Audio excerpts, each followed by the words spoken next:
Hi everyone, welcome again to AuthorStory. I'm Alexander Lim, your host. Our guest for this episode is Lynn Jackson, author of the books Child of Darkness and Lost in Darkness, both of the House Dorstanton series. So Lynn, welcome to AuthorStory. Awesome to have you with us today. Thank you. I'm excited to be here. Fantastic. Okay, so tell us a little about yourself. Who are you and what's your story? Oh gosh.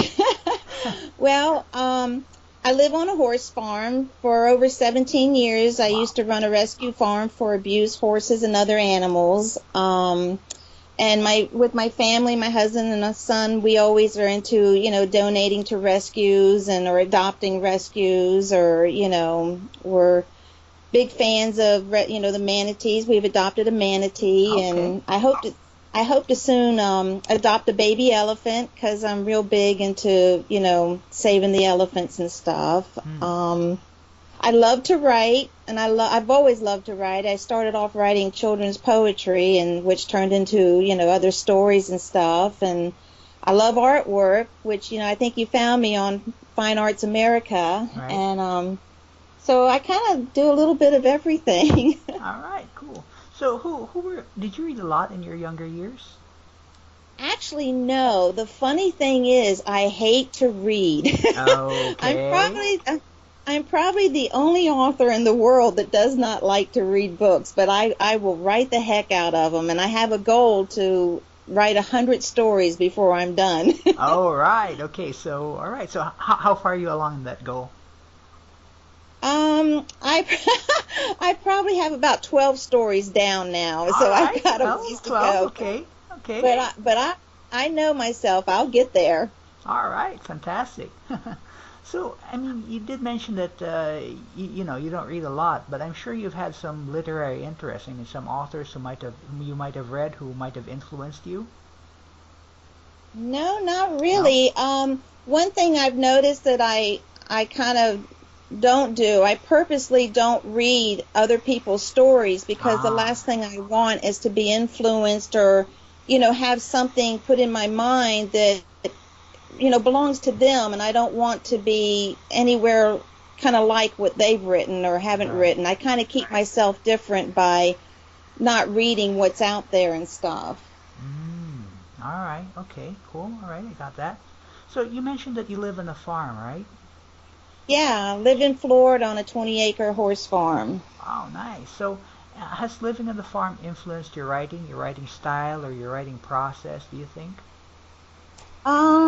Yeah, I would say so, and because it takes all kinds of feelings of and emotions to work with a rescue farm because you deal with abuse, you deal with animals that you just absolutely fall in love with. So you kind of all those emotions also are put into some of the characters and stories and stuff. In Hmm. fact, some of the animals and stuff that are named in my book are actually animal names that we have here on the farm. All right. Cool. Okay. All right. Cool. So, Yeah, yeah. so if I correct me if I'm wrong, but you're moving, right? Aren't you? Yeah, my husband right now has to drive 3 hours a day going to work. Right. And so we want to move closer in towards where he's working so the drive time isn't so much on him. Right. Okay. So, do you think like moving will change you as a writer, change your process, change your attitude, or something like that? Actually, no, I kind of feel like right now I'm being held back because, things are packed up. We have to, I have to stop what I'm doing for house showings and stuff. And Right. I just kind of feel like once we get moved and settled in, it's kind of like opening the gate and I'm running out of it, and I'm going to get back into, writing all the stories that I've got that are waiting to be written. Right. Yeah. And there are about 88 more of them to go. Yeah. And trust me, I've already got in my head probably about 10 stories that are waiting in line to, for Wow. me to finish a few others. Fantastic. So Fantastic. yeah, I love it. I really love writing. It's relaxing to me, and and I get involved with all the characters. I fall in love with some of them, and some of them I get so angry with, All right. And Yeah. it does. It touches you in your heart and soul, and it brings all kinds of emotions out in you. All right. So you mentioned that characters that can touch your heart, touch your soul, and how you get to hate them and how you get to love them. What, in your opinion, is a kind of character that a reader would really root for? I would say always the hero, the good guy and stuff. Everybody loves the good guy that's out there to help everybody. But I don't. I have one of my books, A Midnight Howl. There's one of the main characters in there. I don't know. He just grabbed me more than any character did, but he Mm-hmm. wasn't exactly like he was a hero in some point, but he was also a bad boy. If he could Okay. get in trouble, he would get in trouble. And man, I don't know what it was about that one character. His name was Jason, and Jason really just tugged on my heart, and I was rooting for him for all kinds of things, and I don't want to ruin the end of the story, All but right. there was a part in the story that I ended up writing for him, and I was so nervous and upset about writing it. My hands were actually shaking while I was typing on the keys, Mm. and I've never had any of my characters do that to me before. Okay. Okay. So But what? Jason sure did. All right. So what was it about him that made writing him different for you?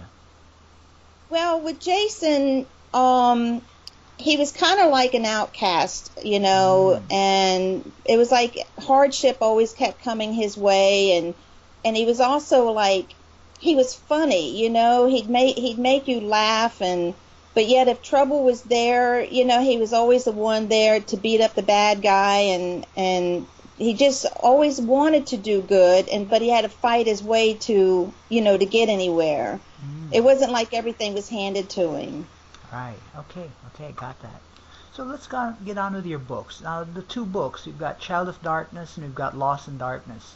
Right. These are the first two books in the series about the House Dorstanton. Did I pronounce that correct? Yeah. All right, Yeah, that's right. Dorstanton. Okay, whose head, Yeah. Craydon, is a vampire.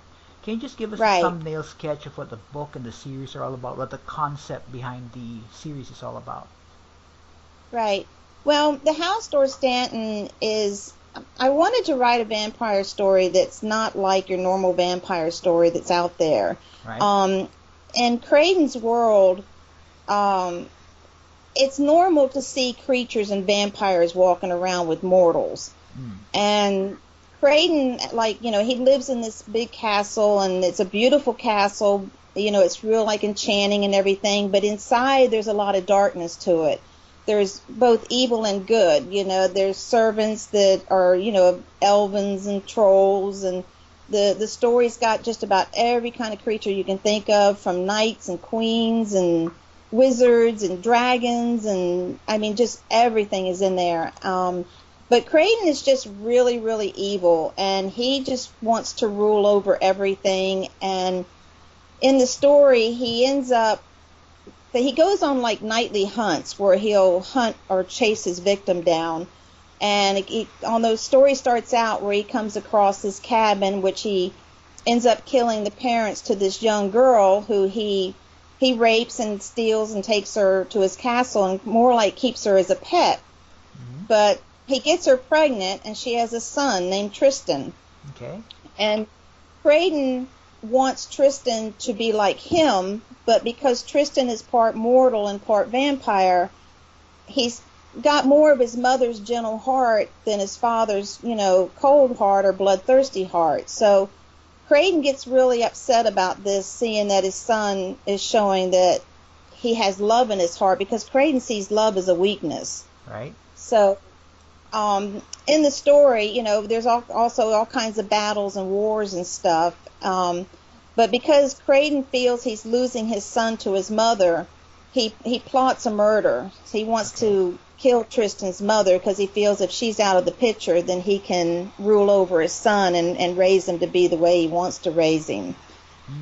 All right. Okay. Please go Yeah, ahead. yeah. In the story, though, Creighton has a person in the story that is his brother, who is because Creighton murdered his own parents and tried to murder his brother named Micaiah left the castle and built his own vampire army, which he plans to take his castle back and overrule his brother. Right. So there's a lot of fights and battles with the two brothers in the book too. Okay, got that. So would you say the series is something like I don't know, what do you call it, an adventure battle kind of series? Or Yeah, there's actually the story starts off where there's a very old elven telling the story. He's an elven named Dominic, and Dominic grew up in the castle. And Dominic is telling the story about everybody's lives that, revolve around Creighton and the Castle Dorstanton and the lands and stuff like that. And Dominic is actually funny. He gets himself into all kinds of, trouble and stuff. So the book it's got war, it's got love, it's got drama, it's got comedy, it's got adventure. It's just a little bit of everything is in the book, So I did that because each character has their own personality. I can't make everybody serious because everybody's not serious. Right. Some people are funny and some people are real tender-hearted, and then some people are very cruel. Right. So yeah, the book has got a little bit of everything in it, and there's even a knight in there. Well, there's actually a couple of knights. There's a knight called the Blue Knight who's he's kind of funny too, but he's very nice. And then there's an evil knight that's called the Black Knight that lives in a castle called the Castle of Crows, and he's a bad guy too. Okay. But All right. Okay, got that. Cool. Well, thank you for that. Now, I noticed you mentioned something about the world in which the stories takes place. I mean, this is kind of different from the usual world of vampires that we're kind of familiar with. I mean, you include elves, you include all kinds of fey creatures and stuff like that. What made you decide to throw everything together into this world? Well, I figured, in order to help make it more different than what's normally out there, when I write my stories, I try really hard to make every chapter just as exciting as the next one, because I don't want the reader to get bored and then put the book down and not pick it up again. So I have to have, things happening in different places. Like while something is happening in Creighton's land, there's a kingdom where there's things happening there, and then there's another land where there's like an evil sorceress, and it's a dark city called Zoden. So I just have it to where there's constantly something going on. All right, cool. I got that. So it's definitely an interesting concept. I mean, our listeners are familiar with writers like Anne Rice and Stephanie Meyer, Vampire List and the Twilight Saga and all that. So this, I think, is it occurs to me, I mean, from what you tell me, this is a totally different take on the usual vampire story stuff. Yeah, it definitely is. Because most of your vampire stories, you can pretty much predict what's going to happen in it. And with this one, I just wanted to make it to where, to keep readers on their seat, to keep readers, rooting for this hero, or, to have readers feel like, oh, I hate that vampire, I wish somebody would get him. Right. All right, cool. So how long did it take you to think up the plot for the entire series and then, start working on fleshing it out?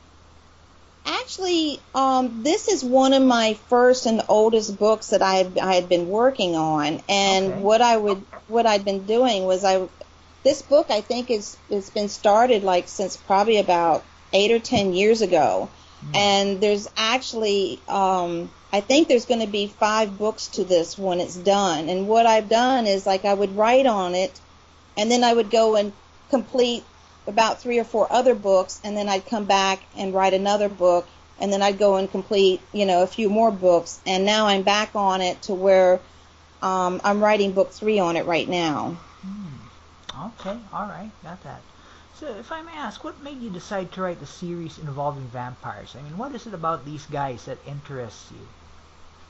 Well, I guess it would go back to my childhood because ever since a little girl, I've always loved the monster movies, like the old black and white Dracula and Mm, the Mummy and right. the werewolf and all that stuff. And they never scared me, And Okay. as a little girl, I just, would always watch them. Or when my aunt would sit up and watch them late at night, I would sneak in the hallway I'd get out of bed and sneak in the hallway and Okay. watch them from the hallway and stuff. And I just, it's like everything when I write, it just comes to me. Hmm. And in some stories I have that would just like tap me on my shoulder, like, no, put that book down. You need to write me right now. Okay. Okay. But most of my books are fantasy books. The one, A Midnight Howl, has a second book to it, A Midnight Kiss. That one is a vampire and werewolf story. Hmm. Um, my most popular one that seems to sell the most is my book Aiden, which is about a merman. Okay.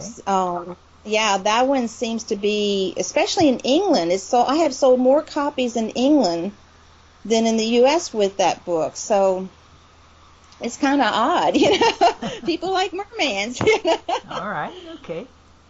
All right. Cool. Well, I mean, England is close to Denmark. I mean, we all know the Little Mermaid character of Hans Christian Andersen, so maybe there's something Right, in the European character right. there. Right, right. And I do plan to write a book too of Aiden. I kind of, where I've left it, people have been they feel kind of sad that it didn't end the way they wanted it to end. Uh huh. But I ended it that way because I knew I was going to write a book too and bring him back in. So Aiden's not done yet. Okay. All right. Cool. I got that. So Yeah. I know this is a fictional book, that you can make up just about anything. But did you do any research for these books? Yeah, actually, for every book I write, because I'm like just a ditzy country girl, and a Okay. lot of times when I write things, I'll come across ways that I'll want to word something, but I can't think of the right word, or if they're going to use a certain kind of weapon, I know nothing about the weapons. So of course I'll get on Google and I'll start searching weapons and the time periods they were in, and I'll read and study as much as I can. Right. So when I put this weapon or whatever in my book, I know what I'm talking about. Hmm. Okay. All right. So the So yeah. research is really about weapons and stuff like that.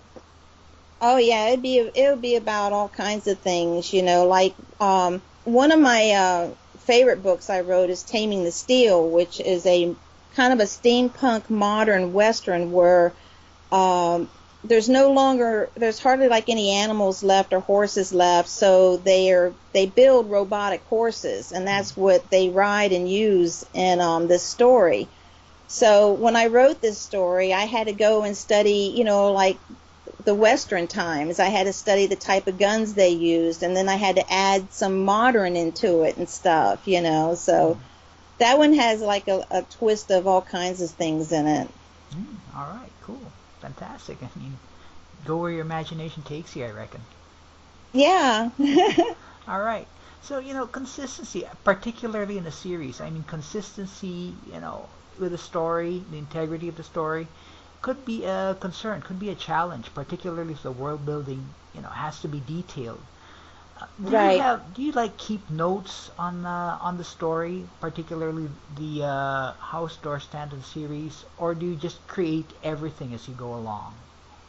Yeah, well, I keep notes, especially with the House of Dorstanton one, because there's so many characters and so many different kingdoms and lands and stuff in it. I actually even drew a map out where I have a map of, where the castle sits and where the kingdom sits, where there's a dark forest that sits, and the city of Zoden. And I keep track as time goes by. I got to keep track of, how the characters age, what this one's age is now, and Right. how this one looks now. So, yeah, and on every story I have to keep notes and stuff, but I would say the Child of Darkness series is the one that I have to keep the most of because there's just so much in that story. Hmm. All right. Okay. All right. So I'm just curious, how much by way of notes do you have right now on House Dorstanton? Almost a full notebook. Wow. Wow. That's quite a bit right there. Yeah, like the spiral notebook that kids use in school. Yeah, It's yeah. it's pretty thick, and I save all this stuff. All right. So if I may ask, I mean, we're dealing with vampires here. These are supernatural beings. Would you have? I'm just curious. Do you have any background in in the supernatural? Any interest in the supernatural? Actually, yes. Okay. Okay. All right. Okay. Yeah, I laugh at this because all my life I've lived with paranormal activity. Oh, okay. Oh, interesting. Okay. Such as, I mean, if I can just ask, like what? Ghost. Okay. All right. um, yeah, in fact, we just recently we moved from the Carolinas where we lived on a haunted farm that was also documented as one of the most haunted places in the world. Hmm. There was a lot of history with the farm, but we had hauntings, poltergeist activity, Right. you name it, it was going on. And it just seems like pretty much everywhere I go or live, there's paranormal activity around me. Interesting. Okay. Did that have any influence in your creation of the House Dorstanton series? Um, if it did, I didn't pick up on it. I pretty Hmm. much, when I write my books, it's just pretty much the way I'm thinking and feeling how the characters would go and stuff like that.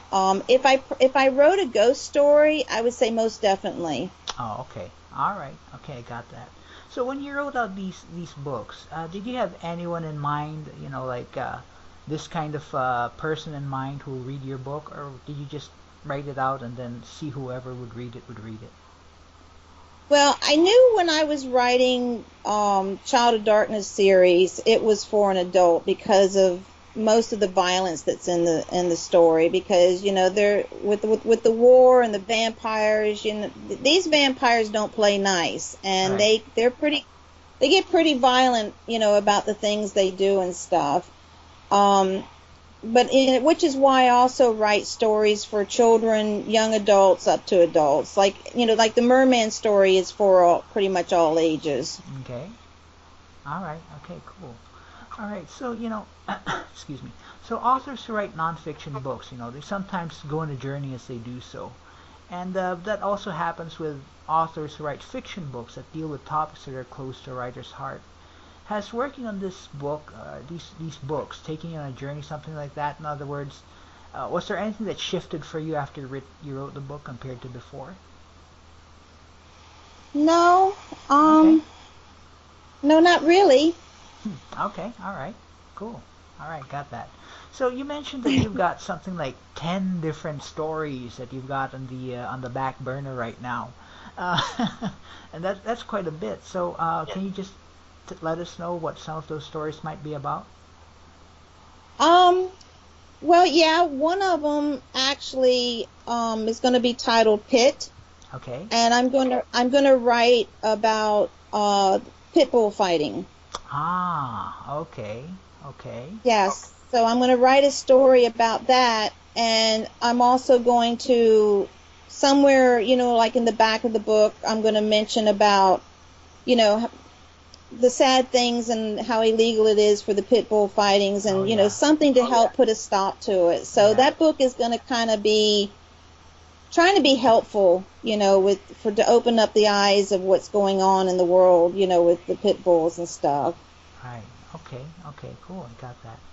Okay, so Lynn, in the last few minutes, I'd just like to ask a few questions that might give our listeners a bit more insight into who you are as a person or writer. Would this be okay? Yeah. All right, cool. So, what's your most favorite thing to do? Right. Okay, all right. Well, actually, between writing and my artwork, I mean, I sit at home at my computer almost 24 hours a day. If I didn't have to sleep, I would still be sitting at the computer. All I would right. say I would say probably about what 16 hours a day I'm at least working. Wow, I'm that's asking quite a I'm bit. asking my husband. Yeah, he says about 16 hours a day I'm at my desk. I sleep. Wow. Yeah. It's kind of like when I get started on my book, I don't want to stop. I don't want to put it down, and I'll sit up as late as I can, and then I'll get up early, and start it on it as soon as I get the animals taken care of. Okay, right, cool. Well, all right, got that. So what's your least favorite thing to do? Laundry. Laundry. Okay, yeah, I hate that's doing laundry. Oh my gosh, I do laundry every day, and I'm like, I think it grows. I don't know what the deal is with it, but I do not like doing laundry. well, you and I both. That's high on my not to-do list whenever possible. Yeah. It's like I get rid of the pile, and there it is again. Right. All right, got that. So, Lynn, what activity, or what activity which you have not yet done before, would you like to experience at some time in the future? Um, Gosh, I don't know because I'm a big chicken on roller coaster rides or hot air balloons or skydiving or um, things like that. Right. I know I'd like to go to some places, like Hmm. I'd like to go to Las Vegas and see what that's like with all the big lights and everything. Right. I'd actually like to go to Africa because Oh, I'd love to Africa. see the elephants and stuff. Mm-hmm, mm-hmm. Um, I guess go see some places more than what I would do. Well, you mentioned. So I take it you'd go to like Big Lights, Bright City, and watch animals and stuff like that. Yeah. Okay, I got that. Cool. I don't So, want to come face to face with a lion though. oh yeah, I don't think that would turn out very well for you if that happened, No, no, no. or for anyone, come to think of it. Yeah. All right, cool. So, in closing, the book is Child of Darkness and Lost in Darkness. Sorry, the two books are Child of Darkness and Lost in Darkness. The author is Lynn Jackson, and you can check out her books on Amazon. So, Lynn, thank you for your time. Thank you for being an author story. It's always intriguing talking about vampires and about the story making process. It's a real pleasure having you with us. Oh, thank you so much. And it was nice talking with you too. Oh, I appreciate that. And there are lots more inspiring author stories to tell. And if you'd like to be on top for author interviews, just subscribe to our channel. So we will be back next time on Author Story with another inspiring author.